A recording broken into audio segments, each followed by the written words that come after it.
اور کتاب یعنی قرآن میں مریم کا بھی تذکرہ کرو، جب وہ اپنے لوگوں سے الگ ہو کر مکان کے مشرقی حصے میں چلی گئیں، پھر انہوں نے ان کی طرف سے پردہ کر لیا تو ہم نے ان کی طرف اپنا فرشتہ بھیجا، سو وہ ان کے سامنے ایک خوبصورت مرد کی صورت میں آیا۔ مریم بولی کہ اگر تم پرہیزگار ہو تو میں تم سے بچنے کے لیے رحمان کی پناہ لیتی ہوں۔ فرشتے نے کہا کہ میں تو تمہارے پروردگار کا بھیجا ہوا یعنی فرشتہ ہوں، اور اس لیے آیا ہوں کہ تمہیں پاکیزہ لڑکا بخشوں۔ مریم نے کہا کہ میرے ہاں لڑکا کیوں کر ہوگا، جبکہ مجھے کسی مرد نے بطور شوہر چھوا تک نہیں اور میں بدکار بھی نہیں ہوں۔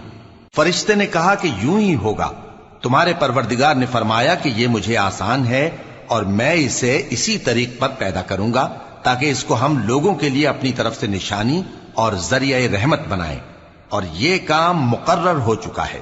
چنانچہ وہ اس بچے کے ساتھ حاملہ ہو گئیں اور اسے لے کر ایک دور جگہ چلی گئیں۔